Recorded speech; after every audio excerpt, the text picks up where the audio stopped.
এই পর্বে আলোচনা করব লুমিনেন্স নিয়ে। লুমিনেন্সের একটি অংশ হচ্ছে কালার। লুমিনেন্স উজ্জ্বলতার সাথে কালারের সম্পর্ক, এ বিষয়ে এই পর্বে বিস্তারিত আলোচনা করা হবে। চলুন শুরু করা যাক।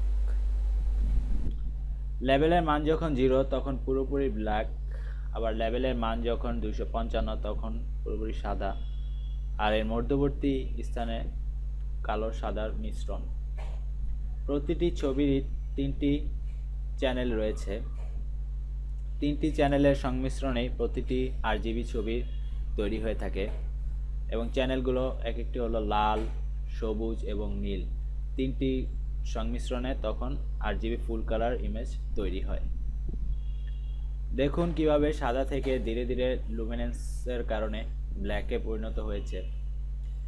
এভাবে শুধু সাদাই নয়, ফুল কালার নীলও দেখুন এভাবে প্রথম থেকে ধীরে ধীরে গাঢ় নীল এবং ব্ল্যাকে পরিণত হয়েছে, তারপরে লাল, এবং এভাবে শুধু লালই নয়, অন্যান্য কালার যেমন ম্যাজেন্ডা, হলুদ ইত্যাদি কালারগুলো ধীরে ধীরে লুমিনেন্সের কারণে কালার পরিবর্তন হয়েছে।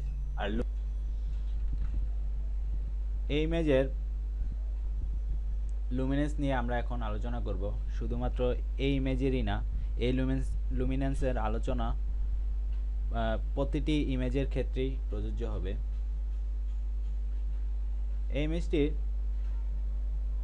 ওপেন করার পর আমরা এরকম লুমিনেন্স দেখতে পাচ্ছি। তো প্রত্যেকটি ইমেজেরই লুমিনেন্স এভাবে কালো থেকে ধীরে ধীরে হোয়াইট হয় বা সাদা হয়।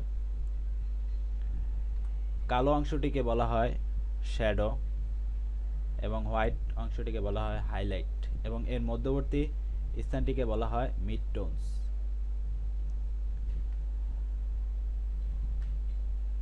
প্রতিটি ইমেজেরই 3টি চ্যানেল থাকে। একটি হচ্ছে রেড, তারপর গ্রিন এবং ব্লু। এই 3টি চ্যানেলের সংমিশ্রণেই প্রতিটি ইমেজ গঠিত হয়।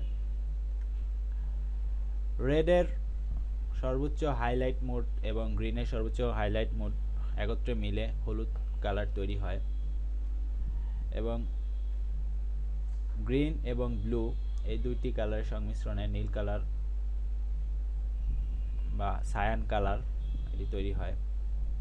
ব্লু এবং রেড মিলে তৈরি হয় ম্যাজেন্ডা কালার। আর সবগুলো কালারের সর্বোচ্চ হাইলাইট লেভেল যদি আপনি ঠিক করে দেন তাহলে সেটা হবে সাদা, এবং সর্বনিম্ন লেভেলটি যদি আপনি সিলেক্ট করেন সেক্ষেত্রে সেটা হবে ব্ল্যাক বা কালো। এভাবেই প্রতিটি ইমেজের লুমিনেন্স লেভেল ঠিক করা যায়। এখন আপনি এই ইমেজটি লুমিনেন্স যদি আরও সুন্দর করতে চান বা ঠিক করতে চান সেক্ষেত্রে আপনি অটো কারেকশন অপশনটি ব্যবহার করতে পারেন। ব্যবহার করতে ইমেজ মেনুতে গিয়ে ইমেজটি সিলেক্ট করে ইমেজ মেনুতে গিয়ে দেখুন এখানে আছে অটো কন্ট্রাস্ট। এই অপশনটি সিলেক্ট করার পরেই দেখুন ইমেজটি সুন্দরভাবে একটু কারেক্ট হয়ে গিয়েছে। এখন আমরা আগের ইমেজের অর্থাৎ কারেক্ট করার আগের ইমেজ চ্যানেলগুলো দেখব। চ্যানেল দেখতে এখানে উইন্ডো মেনুতে গিয়ে চ্যানেল অপশনটি সিলেক্ট করে দিন। দেখুন এখানে 4টি চ্যানেল অপশন এসেছে। বাই ডিফল্ট লেয়ারের পাশে চ্যানেল অপশনটি থাকে। আমরা সাধারণত এই আরজিবি অর্থাৎ রেড, গ্রিন এবং ব্লু সমন্বয়ে তৈরি করা এই চ্যানেলটি আমরা দেখে থাকি। তবে নির্দিষ্ট আলাদা আলাদা চ্যানেল রয়েছে, যেমন রেড, গ্রিন এবং ব্লু। ফটোশপ এভাবেই প্রতিটি ইমেজের চ্যানেলকে দেখে থাকে। আর 3টি সংমিশ্রণেই আরজিবি চ্যানেলটি তৈরি হয়ে থাকে। আপাতত এই পর্বে এতটুকুই। পরবর্তী পর্বে এই নিয়ে বিস্তারিত আলোচনা করা হবে। আশা করি আপনাদের লুমিনেন্স নিয়ে কোনো সমস্যা থাকবে না। সাথেই থাকুন। ধন্যবাদ।